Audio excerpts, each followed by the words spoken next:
without mine. It doesn't balance so well on the podium, so it would end up all over me. So, glad to see everybody here. This is great. I'm excited for the evening and looking forward to our time together. Already enjoyed some time with you all. So, of course, we will begin with prayer. And there's a little prayer that I just wanted to use from the YCP. There's a document that they have out there, which I haven't had a chance to read yet. It's under their section of like young adult ministry. And there's a prayer that comes at the end of that, which I thought would be appropriate for us to pray.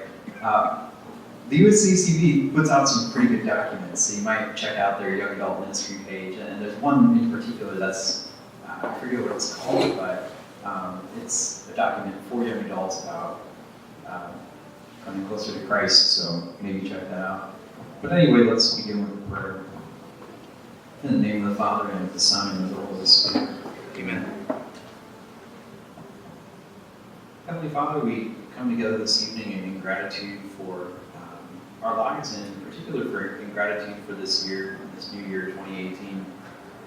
We ask you to guide us all throughout this year, that we may grow closer to you, that we may fend off the wiles of the devil and not listen to the voice of the world, but instead make this year a year where we come closer to you and get to know you more deeply. We ask that you bless our efforts this year. We, in a special way, entrust them to the Blessed Virgin Mary, that they may be fruitful and effective, that we may be witnesses to Christ in the workplace, and that we may grow deeper in our relationship with you. Fill us with the joy and peace that comes from knowing and loving you, and draw us ever nearer to your heart. Gracious and loving God, help these young men and women to be a light for all the world to see in all the places they live and work. Let their light shine for all peoples, for their families, for their church communities, for their cultures and societies, for the economic and political systems, for the whole world. Coming into the room where the disciples were gathered after the resurrection, Jesus, your Son, said, "Peace be with you." Make these men and women bearers of Christ's peace. Blessed are the peacemakers. Teach them the meaning of what he said on the mountain, for they shall be called sons and daughters of God. Send them, Father, as you sent your Son, to free their brothers and sisters from fear and sin. We ask all this in Christ's name. Amen. And so we pray also a blessing over our meal tonight. Bless us, O Lord. These matters we do our Master's feet, and let our weak requests our Lord. Amen.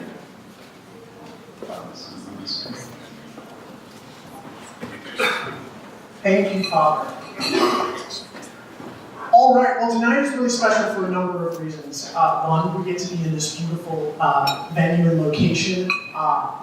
Secondly, we get to hear from two wonderful presenters tonight, talking about a couple different subjects, which I know will be enlightening and encouraging. And finally, we get to introduce next year's leadership team.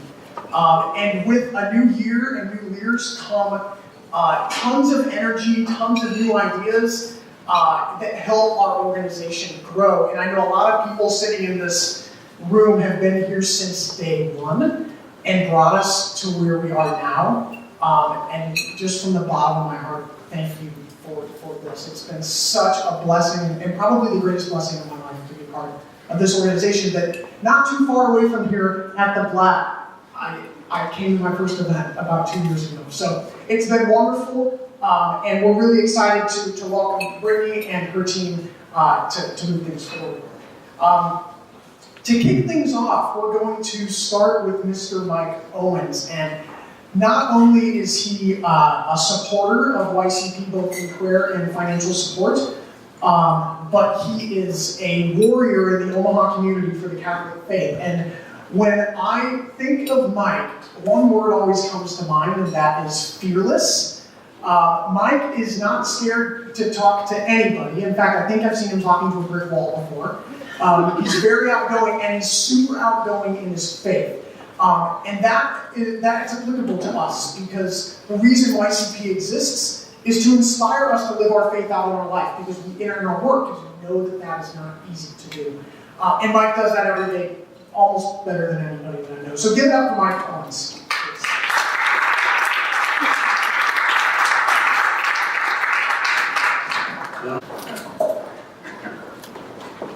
Well,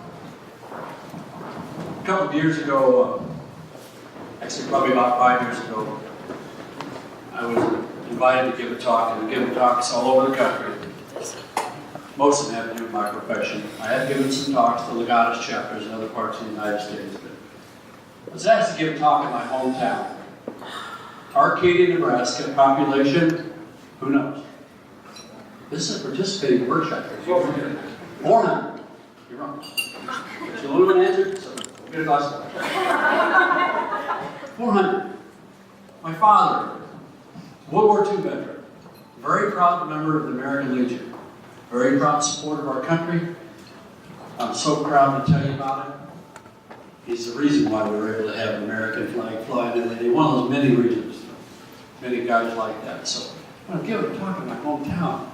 Where they say even Jesus got very little respect in his hometown. So gosh, I really, really had a tough time thinking, what am I going to say? What would you say? Kind of what I would say.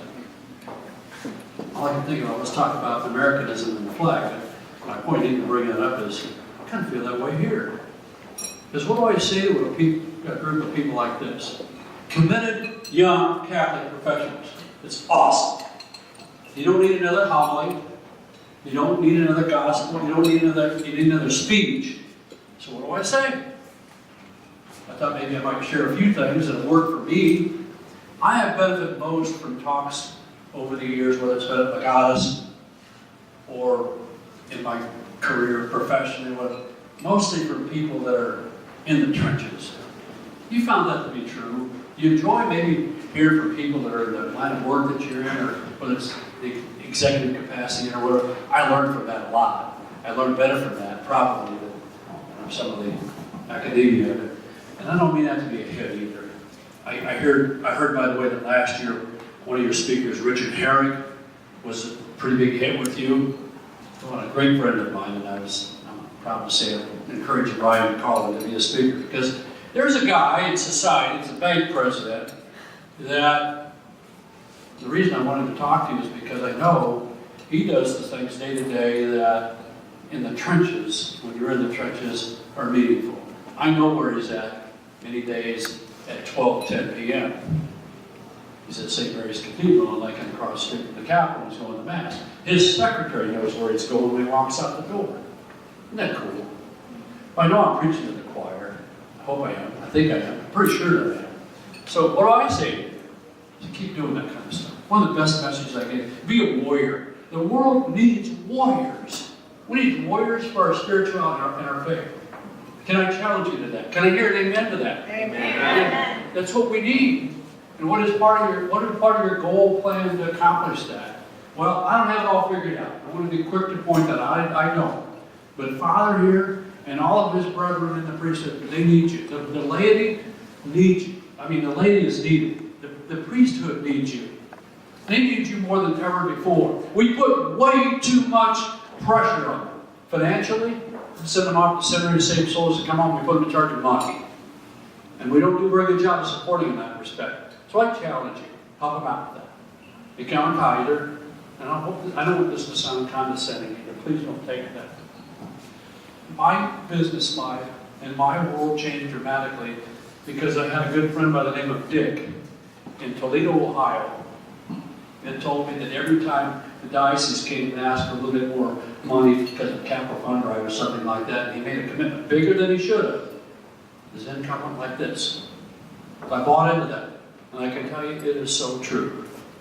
So I ask you, if I can leave you with anything, leave you with warrior-type attitudes, and that would be one of them. Strive to be better about that. Our church needs us. Our spirituality needs us. I can tell you're already really good about the spiritual part. And I'm probably preaching to the choir there too. So can you commit to helping me create more warriors though? And we need them. Amen? Amen. I gotta read my notes a little bit. I suck at jokes. Who else sucks at jokes? No? Okay.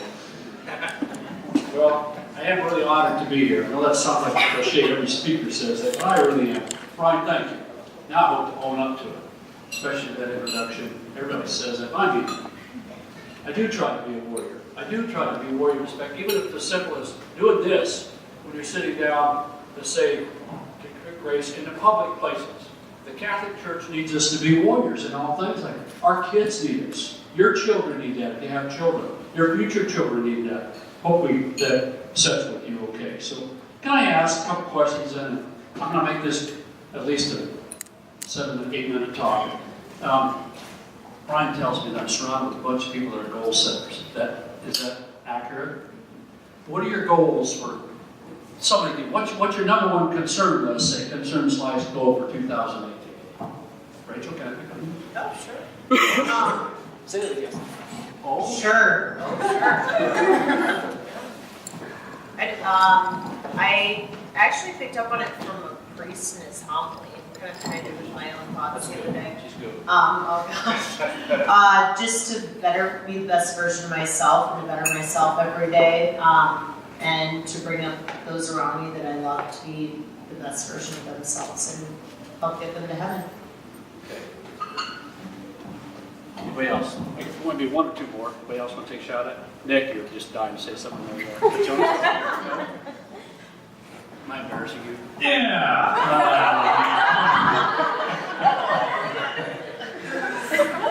My 2018 goals, one of them is to just be more productive and efficient with how I spend my time, whether it be with people or working on projects or whatever.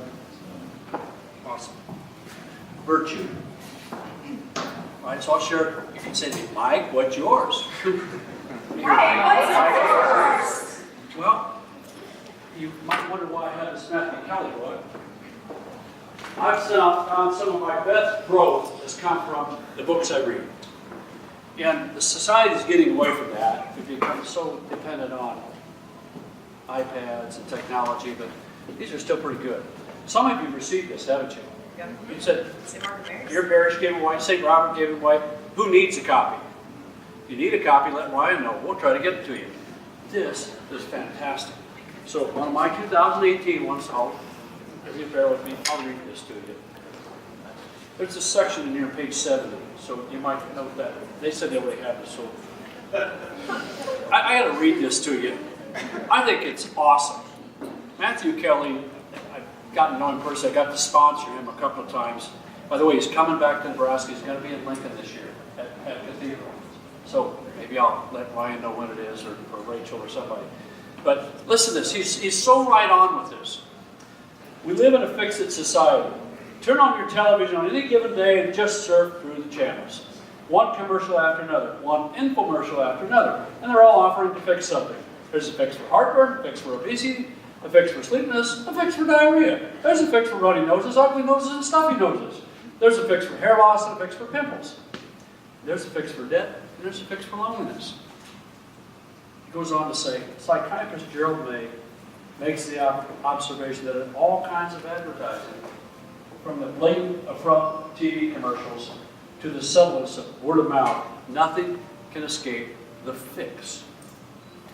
And it's just not that fix that fixes are offered. The message is it's also that one ought to be fixed. If you're not, you ought to be fixed. What's wrong with what we perfectly are? This book is entitled Perfectly Are. He goes on to talk about that. There are two problems with all this fixing. First, some of the people are trying to fix about us, we're trying to fix about ourselves, but we're not broken.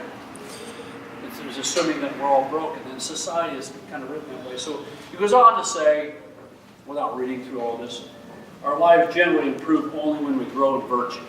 And Nick, you hit it on the head, what he's saying here. And if we want to improve our lives and our society, we need to begin to switch the focus off money, celebrity, talent, and on the character and virtue. He goes on to say there's something about when you're standing in the line behind somebody at the grocery store, and there's this lady fumbling through her purse to find 45 cents to pay. Where's your patience level in that? I needed that. What's my goal? What's our point? Is Mine, in 2008, is I gotta get better about it. Whether it's on the phone, we get all kinds of calls from vendors, telemarketers, and all wanting something, all have an agenda. I have low patience, so I'm terrible about it. I'm sitting at it probably. I'm good guy, sir. I know that I am.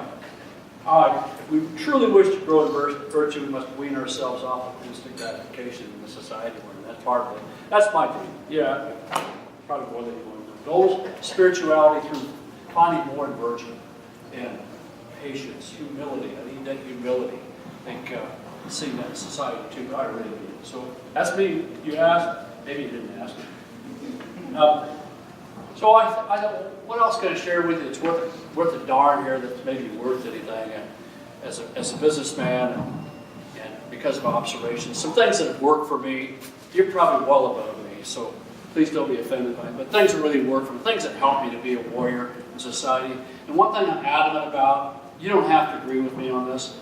I hope you will. One thing that really troubles me, that I'm trying to challenge society with, and I hope people like YCP can help me with this, is I see the way you people are dressed here for this event. And there's no altar here. There's no blessing. Christ is not here like he is in church. Safe? Ciborium on the altar. And people in the pews in shorts. It's time. Thank you for wearing a tie. Will you help me? Will you wear that to church on Sunday? That's something I'm at. Am I right about that? Right? Amen. There's a banquet taking place, and he's presiding. And I feel personally, we disrespect our Lord when we go in flip-flops and stuff. I'm out to change that. You can argue with me, you can yell at me, don't change my mind. People will dress up for a wedding because it's so-and-so's wedding. This is Christ's banquet, a holy banquet. Let's change society. Let's be some game changers. Let's be some warriors. Ryan's little brother, Gabe, who practiced saying the Mass every day, by the way, is one of our future popes. Right? It's his goal. That's what he says. You don't know about Gabe, you gotta know. He's number 8. Gabe's number 1. Well, and Isaac's up there too, so.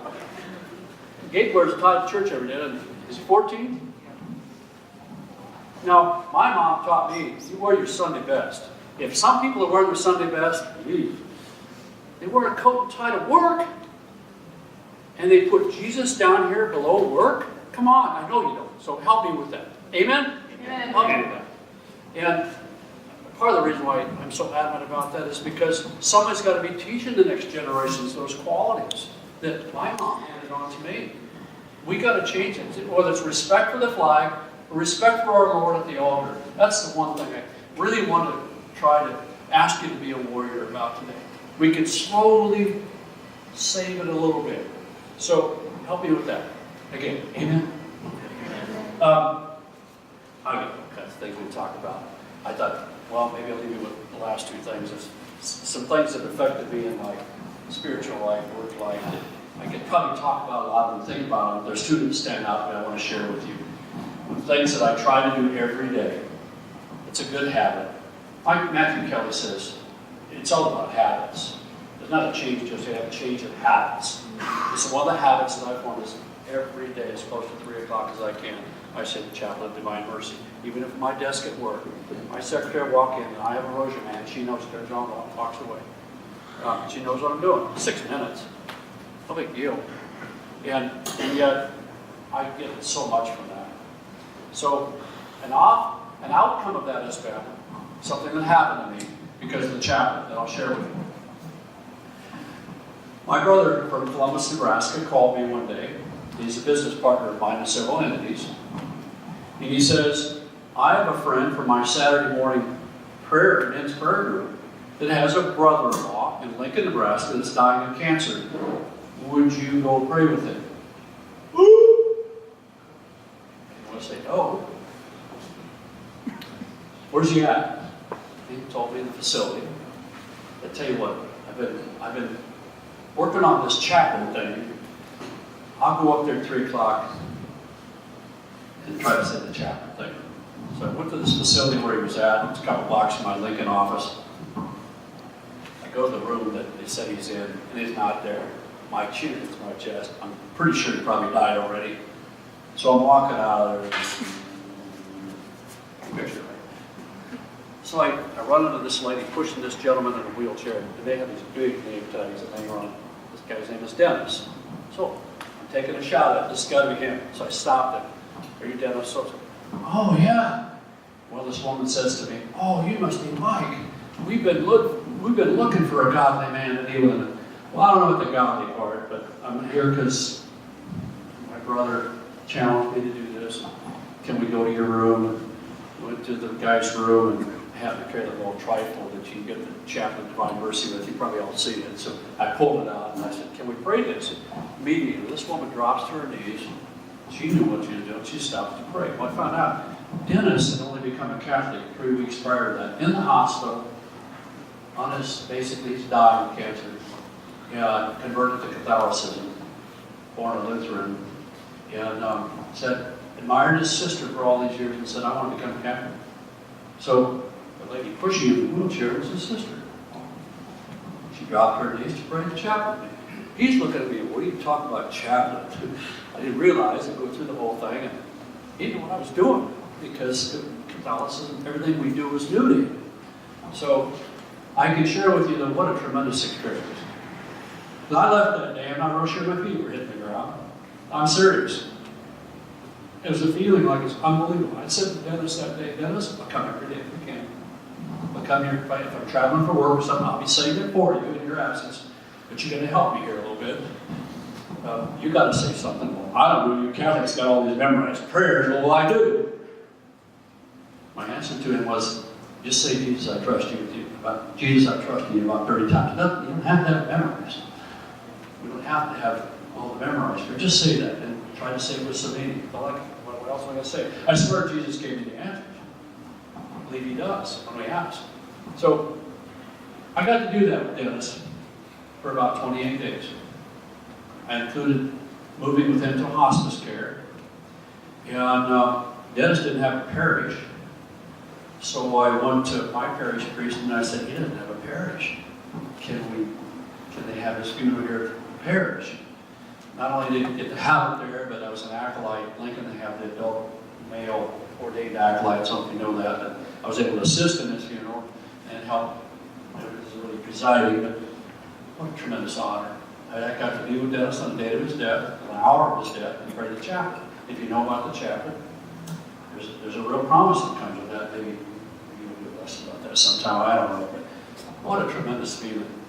I left with kind of a hole because now what do I do? And I've been dealing with that because I don't have another Dennis yet. And I feel like there should be one somewhere. We all could probably have some opportunities to have Dennises in our lives. So I deal with that too. And they actually are, if you're open to it and have the vision. I'm still looking for it. So I believe they are in our daily lives, so whether it's at the checkout counter or that, it's just in a different form, different fashion. So my 2018 is, I swear to try to be a better watchful eye for that too. Last thing to share with you, I'm going to pick on Rachel again, only because I know she teaches at St. Gerald's, and I happen to believe, teachers at Catholic schools are #1 heroes anyway, right? Amen? Yeah. And so thank you for doing that. Our kids need your leadership. They need you to be a warrior for them. And adamant about that. We got to help our Catholic schools. So she's fortunate to have Father Nolte as a pastor. And I never want to stop learning. My airplane is still going like this. Is yours? It's not only the same, I hope. So mine's still going like, I still believe my future is bigger than my past. So I'm still learning. I belong to several study groups. I belong to a couple of focus groups, including one Catholic men's focus group. So I want to keep learning. But I had a great learning experience this past year I'll share with you at the hands of Father Nolte. And it has to do with the Mass. And I would encourage you to have him sometime maybe even as a speaker, because he has a fantastic presentation. I look at the Mass totally different now because of Father Nolte. So I'll share that with you real quick. You probably even heard friends say, they have trouble sitting through the Mass. They're bored with the Mass. Anybody heard that? Hello? You haven't? You haven't. Well, he's got a great answer for that, and he kind of changed the way I answer that. So I gave some talks. Father Toby knows. I gave some talks for the Archbishop on behalf of the Archbishop and appeals. So I was at St. Gerald's last year. And so I got to sit through one of Father Nolte's Masses. And he wasn't even the homilist that day. He was just celebrating the Mass. I shouldn't say just. He was celebrating the Mass. So before he goes into the rite of the Eucharist, he has this practice occasionally where he comes out in front of the altar and he might have the mic, he might not, right? And he say, okay, folks, just like this in this very casual, loving tone, it's showtime now. And I'm thinking, what do you mean? This is where the good stuff happens. And he says, I don't know why people say the board of Mass. If they do, they don't really get it. He says, now, I want you to imagine maybe somebody in your life that's really having a lot of problems right now. I'd like you to mentally and physically put them up on the altar right now. See them laying up there around the altar. Now, those of you that lost loved ones, I want you to imagine them gathered around the altar with the dominions. With all the dominions. Their church is full. You can't see it. All the people that lost loved ones in faith, they're here with you. They're gathered around this fantastic event. Mary's sitting there holding her hands. She's right there. She said she'd always be kneeling before the altar with her son. Can you see her there? I can go on and on. What I do now when I'm sitting in that, I envision because of him, every time I go to Mass, I put Mary with my father and my mother and my father-in-law hand in hand in front of the altar with Mary. And I put my troubles up on the altar. I pray for people on the altar. I expand on it a great deal. It's getting way too emotional and too long, too. I just apologize for that. But it changed my life as far as understanding the Mass. There's more to it. He's got a great talk about that. So I thought one of the best things I can do for you, Ryan, is just share a couple of things that help me try to be a warrior. I'm not there yet. I'm a work in progress. I think probably just about everybody in the room is. Maybe not. Maybe some have arrived. I don't think so. I don't mean that the wrong way. I certainly have. I just get to pray for me so I can continue to try to be a warrior. Thanks for honoring me by letting me be in your presence, Brian. Thank you very much.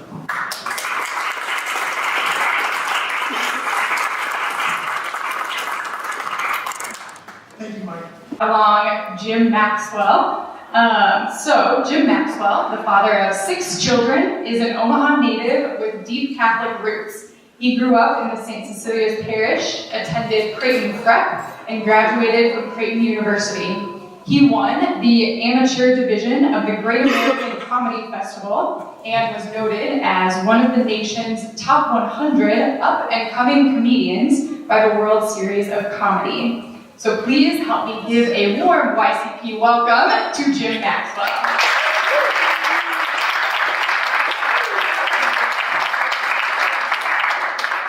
Thank you. Instead of a mic drop, we have the banner drop as I approach the stage. Father, I swear I've been living a good, clean Catholic life. This is not a reflection in any way, shape, or form. And Mike, I am so glad that I changed out of my shorts and flip-flops before coming tonight. Oh, thank God. And just for the record, when I handed Father Toby that glass, it just had water in it. It's okay. Half the tables laughed at that. The rest of them were afraid. All right. You come to tell jokes. The first person I see when I walk in the room is Father Toby, and I just had to laugh because he's at St. James Seton Grade School. Any Eagles here in the room? No? Yes? I'm from St. Cecilia's. Any St. Cecilia's kids here? No? What are we all just west of 72nd Street? Is that what we're talking about here? Looking at the Cecilia's kids like, oh, I would never go in that neighborhood. Anyway, so Father teaches at the school where my lovely wife Teresa and I have put 6 kids through that Catholic grade school over the last 20 years. I wish I would have known you were going to be here tonight, because there's nothing better than going up to my kids and telling them that I'm going to speak in front of their teachers or the priests that teach them, because it's a blast watching the color just leave their faces as they find, I'm like, Dad, what are you going to say? You going to talk about us? Because they're perpetually embarrassed. They're at that age where it doesn't matter what I do. They can't fathom that anybody would laugh at what I'm going to say, as they would for any parent, any mom, any dad. So I did grow up about a mile due west here in the St. Cecilia's Parish. I grew up, I had an interesting baptism with Catholicism because my father, Chuck Maxwell, worked at Creighton University for almost 20 years. My mom also worked for the Jesuits over that same period of time. So we grew up with Jesuits in our kitchen every night. The Jebbies would come and hang out in the Maxwell kitchen. And folks, it's no myth about the Jesuits. In fact, as a child growing up with the Jesuits, I was convinced that Jesus' first miracle was probably turning water into beer, or maybe scotch, but it was not wine. I heard some of the best and some of the worst jokes I've ever heard in my life from these Jesuits. But one of the things they taught me was also it's okay to sit back and laugh at it all. So I hope we can sit back, laugh at it all. I mean, obviously, if I have 6 kids going to Catholic school, that means one of 2 things, right? I'm either crazy or I'm a true believer. I would like to believe it's the latter. Don't ask my wife the same question. So we grew up also when we would have debates. Have you ever met Bishop Panafeld? Okay, wonderful man.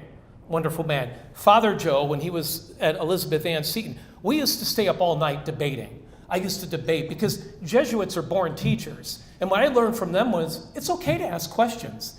Don't cower in fear. Ask questions. Some students used to be they would gasp when I asked certain questions of priests, but that's just the way I grew up. Literally, I was this tall having these religious conversations and debates with these people, but it only made my faith stronger. And again, I love the fact that they weren't afraid to make fun of themselves and again, laugh at it all. So my wife is, I'm the Catholic that follows instructions, okay? I'm like most Catholic husbands. I know how to follow instructions. She tells me where to go. She never says no. I ask her that. Does any husbands in the room, do you have that wife that just can't say no to anyone when it comes to volunteering at any Catholic function? I just look at her and I go, Teresa, do you ever say no?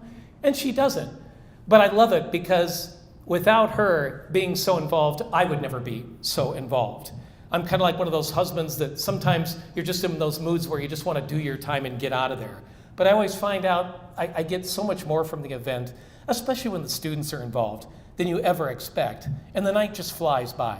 I've had so many of those experiences. I'm 52 years old. My kid's been going to Catholic schools for 20 years. You'd think I'd seen it all, but every year I come across a new experience that not only renews my faith, but it gives me plenty of material. Yeah. Now, someone walked up to me and said, "Are you Chip's brother?" And the reason why they asked that is I believe Chip spoke at your last executive function just last month. So yes, we are brothers. And yes, we do look and we sound a lot alike. That's where the similarity ends. Chip's the straight man in our family. And God bless him, he tries to tell a joke, he really does. But I do have a question for you people. I was a little concerned coming here tonight because I was wondering about the collective wisdom of a group of people that would willingly hand a microphone to a politician and say, "Take all the time you need." What were you people thinking? We don't let Chip say grace at dinner because we'll never eat. And God bless the sick, and God bless the poor, and God bless our leaders if they could just figure out that tax reform is one of 80 possible prospects, starting with this, "No, we're never going to eat tonight. We are not eating tonight." So let me put this in perspective. When you send 6 kids to Catholic schools, I can only put it in perspective by using what I call Catholic math. Who has kids in the room? Raise your hands. I know I brought the median age of the room up 15 years just by walking in the door, but kids, yes, no, maybe kind of, sort of. How many kids? One kid. Love it. That's perfect. Anybody else? You're going to find out in just a minute. So let me just give you a preview. I'm just going to give you some sage advice from a Catholic dad for these next few minutes. If you apply Catholic math, I have attended over 20 years worth of Vacation Bible Fund concerts. Now, I know what you're saying if you haven't attended one of those. Oh, Jim, that sounds cute. That sounds amazing. Oh, it is. Years maybe 1 through 5. But by year 15, you're finishing the songs before the kids are. And you're not proud of that. That's just a fact. I do know the songs better than they do, and you cannot get those songs out of your head. You're going to be humming those at work for the rest of your lives. I've put away approximately 5,000 folding chairs after Catholic events. You'll laugh. One day you're going to laugh at that because they're going to pull you aside. There's going to be 200 chairs you're going to be putting away. Oh, that's what Maxwell is talking about. I have attended 250 parent-teacher conferences. And all I can say after that is God bless those teachers. God bless them. I've got some academically engaged children, and I have some not so much. We're going to talk about those later, but we'll get back to that in just a few minutes. I've attended approximately 5 billion football, basketball, volleyball, clash of wits, and speech competitions. All I can say after that is God bless every one of those coaches. Anybody in the room coaching teams or extracurriculars? Yeah, God bless you people in the time that you put in. It is amazing. You have the patience of Joe. I've watched you, and I'm amazed at what you can accomplish. I'm amazed that they get the kids all facing the right way, let alone do something. This is amazing. I can't get a van with 6 kids in it packed and ready to go for a trip without a 3-hour, we won't go there. My wife said, do not talk about the kids. And of course my kids said, don't talk about us, Dad. And I promised them I wouldn't. So consider that promise kept, Michael, Patrick, Joseph, Catherine, Thomas, and Ann. There, I got their names in. Yeah, you can hardly tell we're Catholic, right? And by the way, just one thing about the working world, I just want to insert. Don't you just love it? Well, if you come across, since you're still working on this, it's still a work in progress. When you have 6 children, it's funny in corporate America when people find out you have 6 children and they don't know you're Catholic, they kind of give you that, must be a Catholic look. Yeah, they kind of roll their eyes. And they act like, yeah, you're right. I went to the secret Catholic meeting where they handed out cards and said, Jim, looks like 6 is your number. Okay, right on it. So yeah, that's what's going on. You guys got us pegged. It's the secret society. Just a word on extracurriculars in Catholic grade schools. I'm just going to give you a fair warning right now. To any new parents out there who think you've already experienced the loudest noise of your life, you haven't heard anything until you've attended a grade school speech tournament awards ceremony. You put hundreds of junior high girls in one auditorium, and they're already running on pure sugar and adrenaline, and you give them a reason to scream. It's like standing behind an F-16 on top of an aircraft carrier. Just trust me on that one. Bring plugs. Bring plugs. The coaches know what I'm talking about. They're just afraid to laugh because everybody else is looking at me like I'm a terrible person.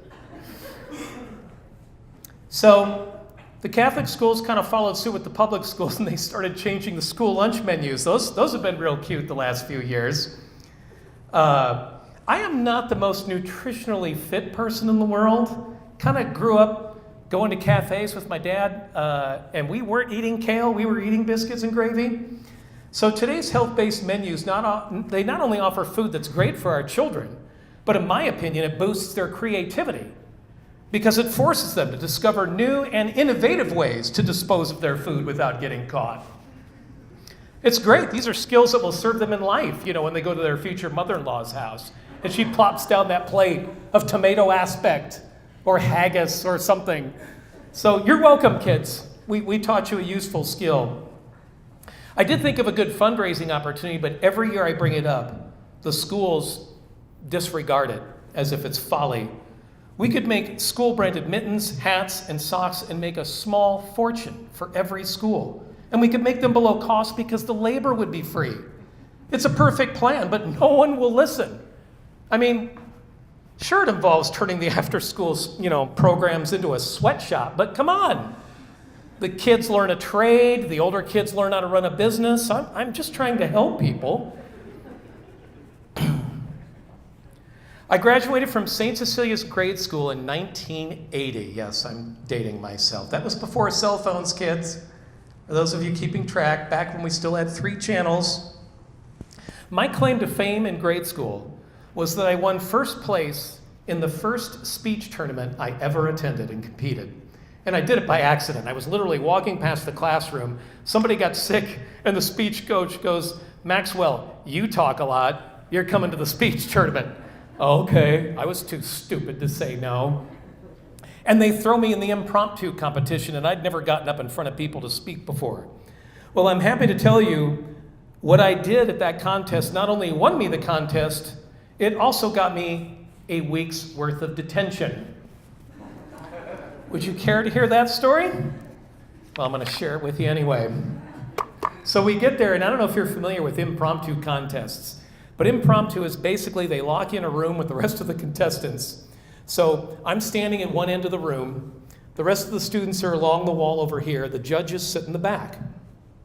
You basically take they're one-word themes. You pull them out of a hat. They give you 2 minutes to look at the word. And then you have to formulate a 5-minute speech based on any topic that's related to that word. And then they judge you on, whether the speech has a good beginning, an introduction, a body, and a conclusion.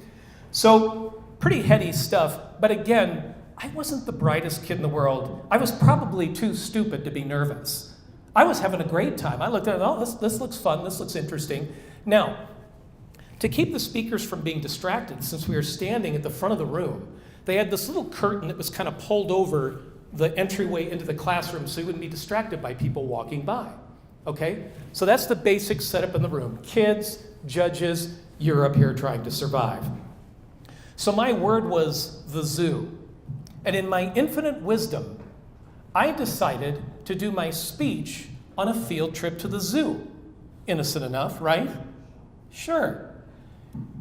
Except Jim thought it'd be a good idea to match up all the animals in the zoo and their attributes to the attributes of my teachers, including their personalities. Just noodle that one for a second and see all the dark places I could have gone, and did, during that speech. I start off, it's going great. The judges are laughing. I'm a hero to the students, and I figure, we're all alone. Let's wing this. I'm getting on the 4th minute, and the judges are allowed, sometimes they could randomly select you to go longer. And it's a real compliment when they do this. So one of the judges gives me the signal in the back of the room. They're doing this. Stretch it out. Oh, you want more? Okay. So I'm getting real cocky. And instead of just talking about the animals, I start doing impressions of my teachers as the animals, including Mrs. Colburn, my homeroom teacher, who was the elephant at the zoo. Oh, yeah. Yeah, this is the 70s, folks. You could still get away with that. So I'm done, judges are smiling, students are laughing. I go back, I shake the judges' hands, I turn around. Standing behind the curtain is Mrs. Colburn and my principal. They had walked in behind the curtain right before I began speaking, never knew they were there, and they were there for the whole thing.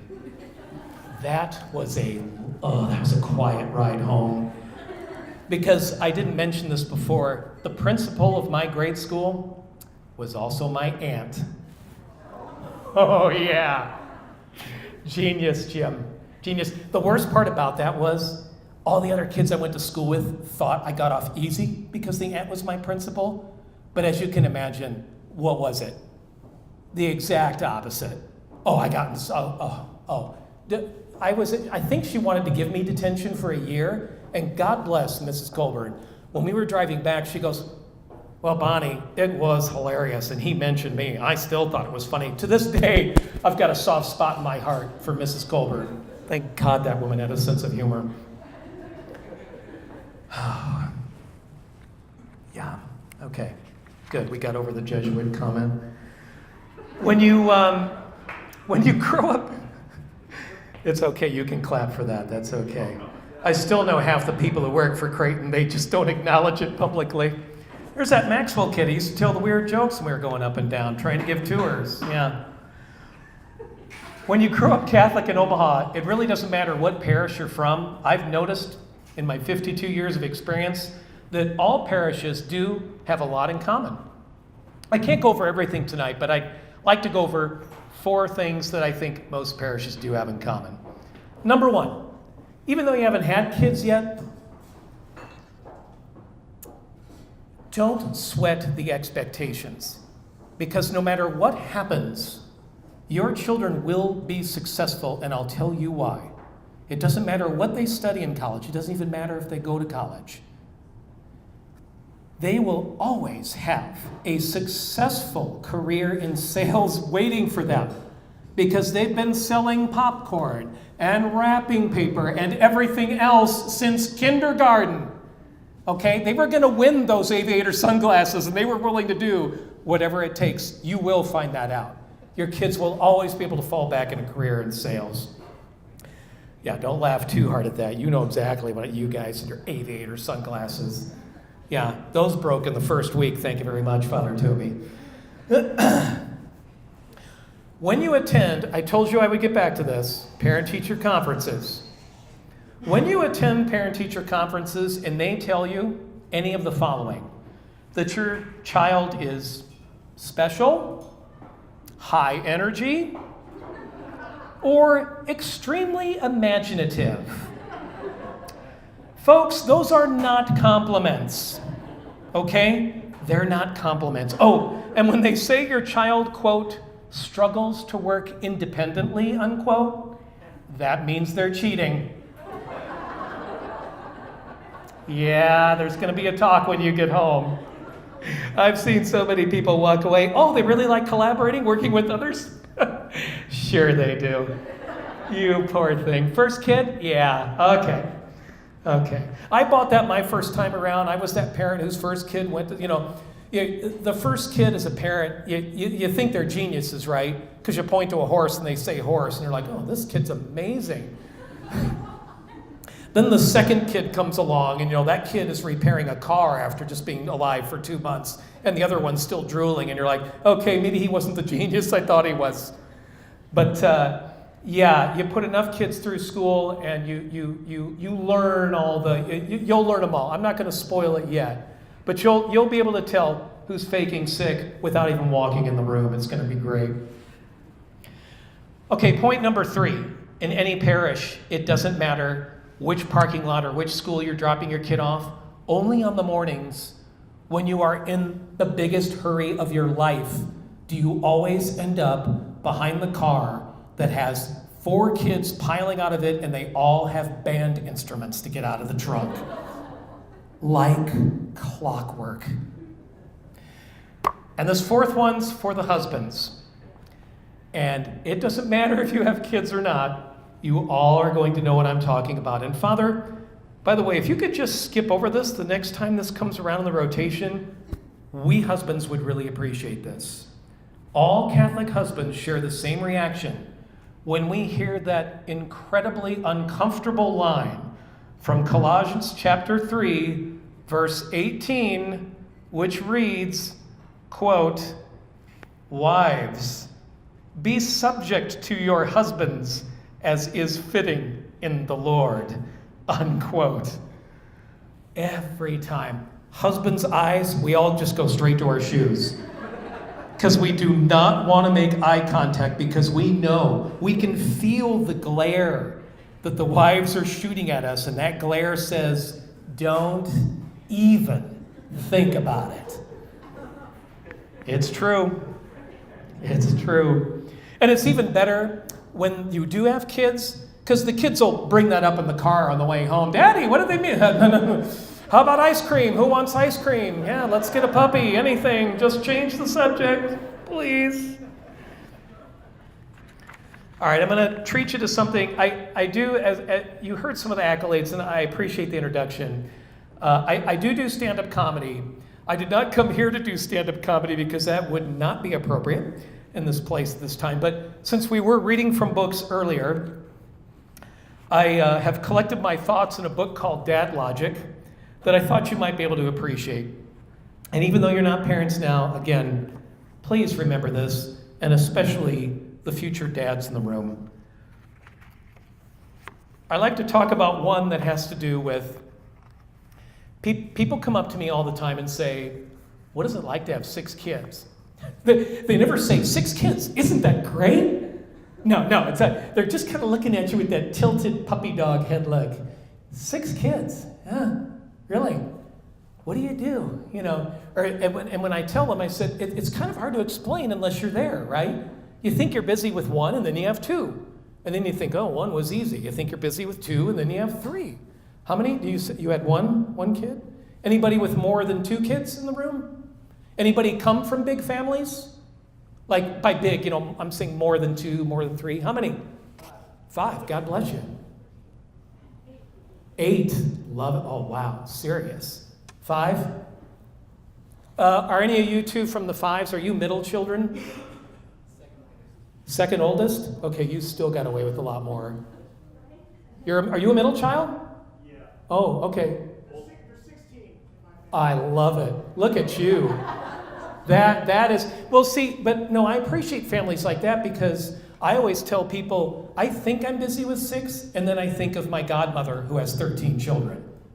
I'm not busy. It's all relative, right? But the only way I can explain it to people is I say, the best way to describe a large family is just to do a comparison when you're considering the all-time, Americana road trip across the country. And this is the best way I can describe it. Families with 1 or 2 kids will plan their entire route and carefully time any stops around the kids' sleeping schedules. Larger families, they'll do the same. But that will quickly dissolve into trying to make it from one rest stop to the next without killing each other. Families with 1 or 2 kids will eat wherever they please. It's true. I still remember those days. Large families will eat out of coolers in the trunk or an all-you-can-eat buffet where the parents will sit in a booth and pretend that the loud kids in the booth adjacent to them are not their children. It is true, I heard that. These aren't jokes, these are facts. Parents of 1 or 2 kids will whisper in the car because they don't want to wake the sleeping children in the back seat. Parents of larger families will actually scream over the heads of sleeping infants to scold the older kids. And by the way, a fun fact on that, that's why the younger kids in big families are amazing dorm room sleepers. Where are you in your 16? Where do you fall?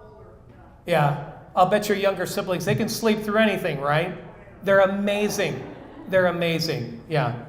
So yeah, those kids, I don't know, I look at them in awe because I'm a light sleeper. Parents of 1 or 2 kids will panic when a child starts to cry in the back seat. I used to be one of those. Parents of larger families panic when no noise is coming from the back seat. Yeah, you're all guilty, I can tell by the laugh. You know too well what I'm talking about. And by the way, I just want a small note on road trips. Those planners who, whenever you go to any tourist joint that puts the gift shop at the exit of the place like they do at the zoo, and you know what I'm talking about. They put those toys at toddler eye level as you're walking out the door. I would just like to say the people who came up with that idea, I hope there's a special place in hell for those people. I really, really do. I know that doesn't make me a good Catholic to say that, but come on. That's like putting a donut shop on the exit of a weight loss center. It's just wrong. You should not do that.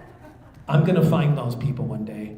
I may be going to the same place they are after tonight. I don't know. Am I doing okay, Father Toby? When's confession? Okay, part number 2, and don't worry, don't get nervous. It's clean. But is there anybody who's expecting a child in the room? Anyone?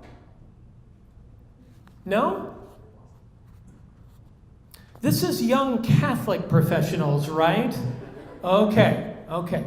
So I'm going to show my age a little bit here, but I have to just give some sage advice, because I'm glad that you're newbies. And again, it's kind of directed toward the dads to be. But I do like to part you with a little bit of advice from a Catholic dad. Yeah. Fatherhood is more on-the-job training than anything else. So I'd like to offer a few tips. Before the baby is born, I hear a lot of new dads say, quote, "We are having a baby," unquote. Now, I'm not sure where this "we" came from, but trust me, guys, you don't want to say that in front of a woman who has already experienced the birthing process. Because the only reason new dads get away with it is because those wives haven't gone through labor yet. So let me spare you some backlash and remind you, you are having nothing. She's having the baby. Please, do yourselves a favor, don't say it. Dr. Spock is not a Vulcan. Read the book. You don't even know what the book is, do you? That's why you're going, Dr. Spock, who, what? Mike, you know who Dr. Yeah, okay, you know. Is that too old school? People are still reading it. It's still the best book. Anyway, don't read the books that tell you what to feed the kids during what trimester. Just read Dr. Spock, guys. You'll be fine. He's amazing. Now, when the big moment comes, and you know, I've been to the delivery room quite a few times, guys, don't take it personally, but you're going to be treated like pond scum during the big moment. Because the focus is on her, and it should be. And I know you rehearsed a lot of things like breathing and all that, but the nurses are quickly going to demote you to ice chip cup boy, okay? You just can't take it personally. Just be there for your wife, because quite frankly, she's the only one in the room who wants you to be there. Sorry, it's just the way it is. Now, the event itself is magical, and it is life-changing. I remember every trip to the hospital as if it were yesterday. I mean, my oldest just turned 23, and I can literally remember the entire process and everything that we went through. And my wife, by the way, you ladies and you future moms-to-be will always have my undying admiration. I married somebody with such a high pain tolerance that we always went to the hospital. She didn't realize how far along she was, and when we got there, we would always barely get there in time, so she never had time for meds. My wife, pioneer all the way through for all 6 kids, and by the way, they were all 9-pounders. Yeah, you've seen Tommy, Brittany. He was almost 10 pounds. Tommy, my freshman in high school, is about 6'4" now, and I've lost track of how much he weighs. So, guys, if you're thinking about capturing the wonderful moment on video, put that out of your mind right now. Can you see the ladies shaking their heads? I know some of you guys are thinking, oh, no, I got to capture. Don't do it. Because I give her every right to kick both you and the camera right through the wall of that delivery room if you try to do that, and nobody's going to hold it against her. And trust me, nobody wants to come over to your house for dinner and a delivery video, okay? Can I get an amen on that one? Okay. Mike, I do use that line too. I swear I'm not stealing it. So as a sign of the times, I learned that some women are starting to tweet during labor. As a 52-year-old who didn't grow up with the internet, that is completely lost on me. And once again, based on what I've experienced in the delivery room, I imagine these must be newcomers who've never been through labor before. So under that assumption, what I'd like to leave you tonight is you want to get a little taste of how I think that rotation would appear on their Twitter account? Because I'm going to share it with you anyway. Here's how I think that would go. 4:10 a.m. Water broke, hospital bound. Hashtag excited. 4:14 a.m. John's so nervous, love him so much. Hashtag blessed. 4:35 a.m. Checking in. Hashtag can't wait. 4:40 a.m. Pain not bad, refused meds. Hashtag bring it on. Yeah. 4:55 a.m. Amazing room, John by my side, hashtag thrilled. 5:30 a.m. Nurse says pain about to get real, hashtag no fear. 5:35 a.m. Declined meds, hashtag I got this. 5:51 a.m. Taking longer than expected, hashtag getting tired. 5:58 a.m. Contractions getting way OMG.